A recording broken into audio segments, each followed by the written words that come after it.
Welcome to the deep dive. Think of us as your secret weapon for tackling complex stuff. We try to cut through the noise, get to the crucial bits, without you needing to wade through dense manuals. And that's exactly what we're doing today. We are diving into something really vital for anyone on two wheels. It's a guide called Motorcycle Driver Questions and Answers with Documentation. It's this incredibly thorough resource put together by Aris Zografos, seriously packed with need-to-know info, whether you're just starting out or you've been riding for years. So our mission here today is to pull out the absolute key takeaways from this guide. Think of it as your shortcut to being properly informed. We'll look at practical tips, clear up some common misunderstandings, and we'll definitely point out where the info gets a bit surprising, or maybe even contradicts itself. Prepare for some real aha moments, the kind that could genuinely make a difference out there on the road. Exactly. And what's interesting is we're not just, reading off a list. We're looking at how these answers are presented and, really importantly, how they're backed up by the documents. Or sometimes, how they're not quite backed up. The goal is to give you a more critical understanding, not just memorizing answers. Okay, let's get into it. Starting with something absolutely fundamental to get. What you wear. Because let's face it, it's way more than just looking the part. So first up, something that catches riders out, especially when it gets warm. The guide's really firm on this. Riding in summer, short pants are a definite no-go. Why so strict? It's all about safety, pure and simple. The documentation makes it crystal clear. Even a seemingly minor fall, if you're in shorts, can lead to really severe injuries. We're talking serious road rash, damage. Long pants, even in the heat, they're your first layer of protection for your skin. It's not just a suggestion, it's fundamental. Right. And beyond just pants, if we think bigger picture, what really protects you in a crash, the guide points straight at two things: appropriate clothing and a proper helmet. Absolutely. These aren't optional extras. They are your personal safety equipment. They're designed to take the impact, to minimize harm. Things like, the accelerator or the light switch. Those are controls, not gear that protects you. Makes sense. So let's zero in on the helmet then. Probably the single most critical piece. When you're buying one, what are the main things to look for? Two key things, according to the guide. First, it needs to be an approved type. That means it meets recognized safety standards. Second, and this is crucial, it has to fit your head properly without squeezing. Too loose, it could shift or even come off in an impact. Too tight, it's uncomfortable, distracting. It can mess with your focus. That fit is everything for it to work right. And this is where maintenance becomes so important. What if your helmet gets a small crack? Or the visor is badly scratched up? You just can't risk it. A small crack means the helmet structure is weakened. It won't absorb impact like it should anymore. It's essentially useless for protection. So the guide says, and it's absolutely right, replace it before you ride again. Same logic for a badly scratched visor. It kills your visibility, especially at night. That's incredibly dangerous. Replace the visor right away. Okay, shifting gears a bit to visibility. The guide hammers this point home. Bikes should have their lights on, even during the day. Why is that considered so essential? It really boils down to being seen. Motorcycles are just smaller, right? They can easily get lost in the visual clutter or disappear into a car's blind spot. Having your lights on, even in bright daylight, makes you stand out significantly more. It increases your presence, makes it less likely other drivers will just, not see you. This brings up an interesting little quirk in the guide regarding headlight color.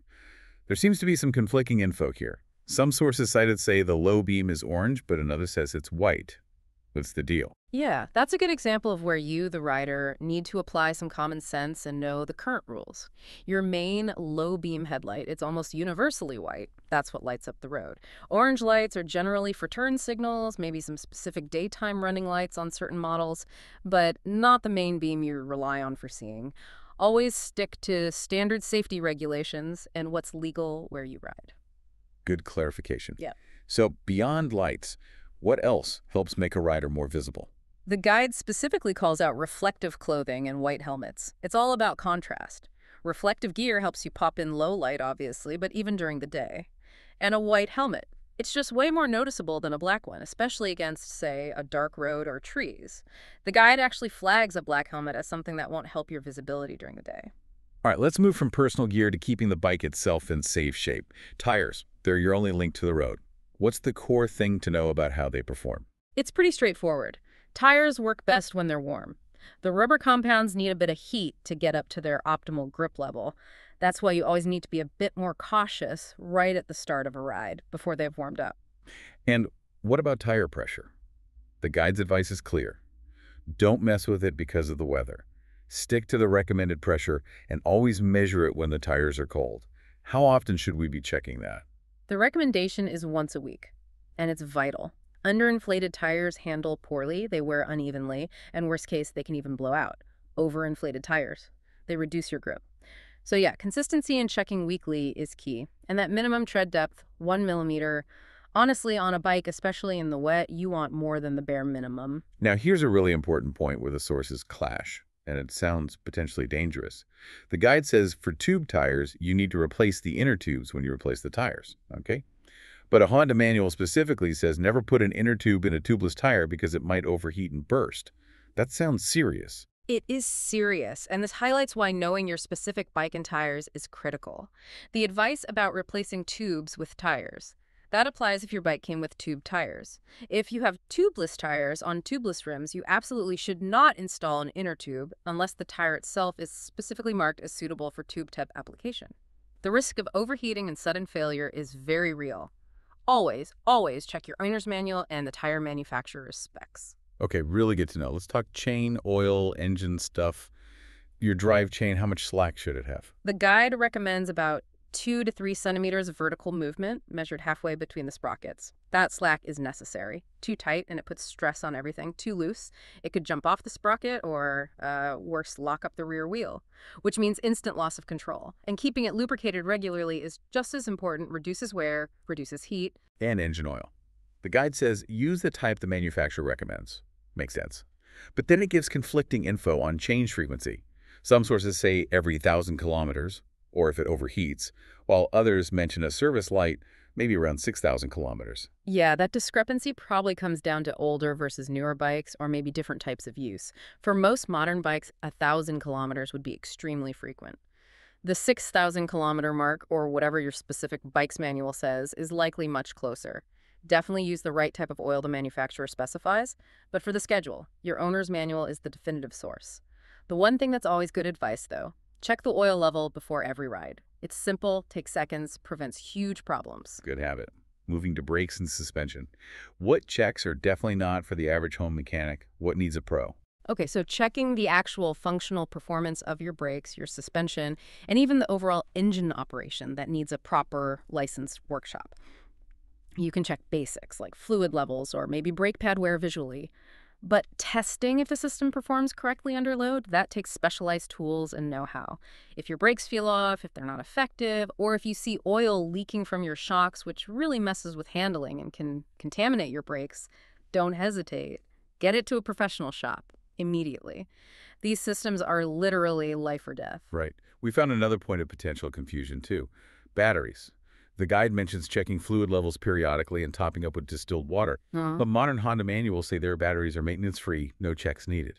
Yeah, classic example of older tech versus newer tech. Many, probably most, modern motorcycle batteries are sealed, maintenance-free types. You don't check or add fluid. The advice about checking fluid and adding distilled water, that's generally for older style, unsealed lead-acid batteries. It's also possible the question in the guide might be accidentally confusing battery fluid with engine coolant. Coolant does need checking and sometimes topping up with distilled water. So know your battery type, know your cooling system, check the manual. Okay, let's switch focus now to actually being on the road. Rules, safe practices, speed limits are always a hot topic. And right off the bat, we hit a big contradiction. For a 75cc bike on a rural road, the guide's correct answer is 80 kilometers. But the documentation it cites says the limit is actually 70 kilometers. That's a clear red flag.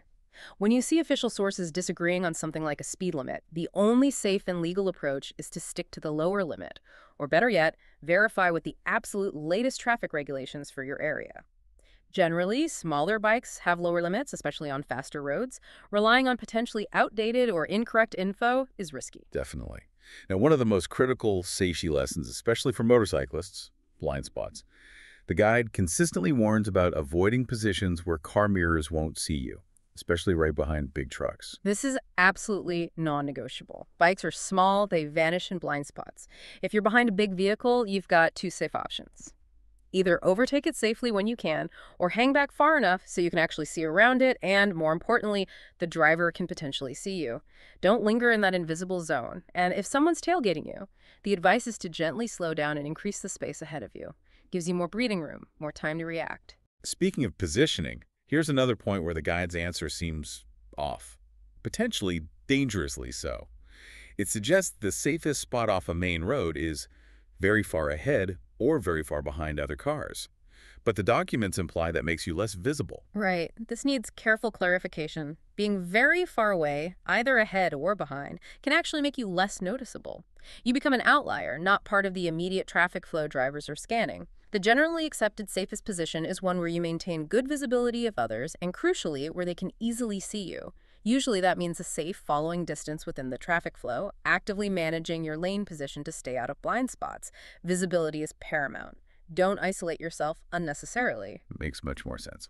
Let's talk braking. What's the ideal split between front and rear brakes for the best stop? The guide suggests around 75% front, 25% rear. And that reflects basic physics when you brake. Weight shifts forward, making the front brake much more effective. The absolute key for the quickest stop, though, is that neither wheel should lock up. You want smooth, progressive braking right up to the edge of traction. Use both brakes together, but really focus on modulating that front brake. That's for good conditions. In the wet. Still use both, but be even gentler, more progressive. Got it. Turning and maneuvering now. For an open turn, the guide recommends tracing the widest possible curve, staying in your lane at a steady speed. And just before you make any move sideways, like turning or pulling out, what's that final crucial check? It's that over-the-shoulder check, the lifesaver glance, as riders call it. Always. Mirrors are great, but they have blind spots. A quick turn of the head confirms nothing's lurking there. It's absolutely vital before, say, turning right. You take that quick look over your right shoulder just before you commit to the turn. Okay, hazard awareness. If you come across an oil spill on the road, what's the recommended way to handle it? The technique is steady throttle closed, handlebars straight, and just roll through it smoothly.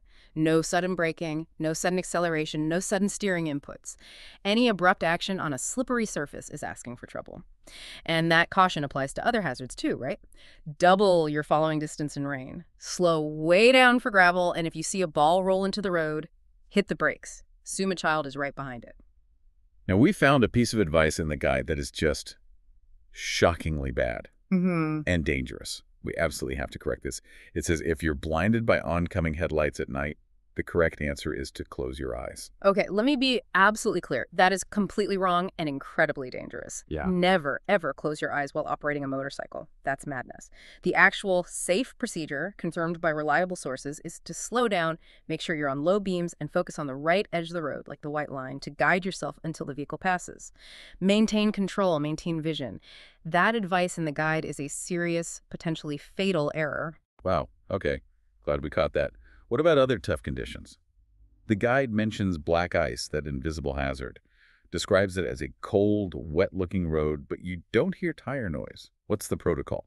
Black ice is treacherous precisely because you often don't see it. If you suspect that the conditions are right, the road looks wet but isn't splashing, no tire noise, the guide correctly advises, slow down immediately. Drastically reduce your speed. That's the primary life-saving action. And yeah, in general, cold weather, wear the right gear. Being cold makes you lose focus, slows your reactions. It's a safety issue. And the opposite hot weather. The guide notes that really hot asphalt can soften, making it slippery, reducing grip, affecting braking. Yes, that's a real thing. Hot, soft tarmac won't offer the same traction. Your braking distance might increase. It's also worth remembering that white road markings, like crosswalks or lines, get notoriously slippery, especially when wet. Much more so than, say, yellow anti-slip markings mentioned. So hot or cold, wet or dry, always be mindful of how the road surface itself might be affecting your bike's grip. Okay, let's talk about sharing the ride, passengers. The guide stresses they should sit close, mirror your movements, feet on pegs, holding your waist or the grab handle, and crucially, lean with you in corners. Yeah, a passenger isn't just cargo, they actively affect the bike's handling. Their weight changes the center of gravity, their movements matter. Leaning together in turns is essential for stability. And just like the driver, they absolutely 100% need to wear a helmet, no question. Plus, your bike needs to be set up for proper seat for two, passenger foot pegs, and it needs to be registered for carrying a passenger. What about carrying luggage instead of a person? Guide says place the load low and close to the bike's center of gravity and never exceed the manufacturer's load limit. Whose ticket is it if the bike's overloaded? The driver. Always the driver's responsibility. Overloading messes with everything: handling, braking, suspension. It makes the bike unstable and unsafe. So, pack smart, stay within limits, and check if your bike is even rated for a trunk or basket before you add one, because that extra weight, especially high up or far back, definitely impacts how the bike stops and handles. Now, speaking of loading, we found another piece of advice in the guide's correct answers that is just fundamentally wrong and dangerous. It says that a load must not be securely fastened. Okay, stop right there. That is another critical, dangerous error that needs immediate correction. All cargo, every single item you carry on a motorcycle, must be securely fastened, period. An unsecured load is a recipe for disaster. It can shift, fall off, tangle in the wheel, destabilize the bike. It's incredibly dangerous for you and everyone else on the road. Secure your load properly, always. Good grief. Okay, what about towing things or adding sidecars?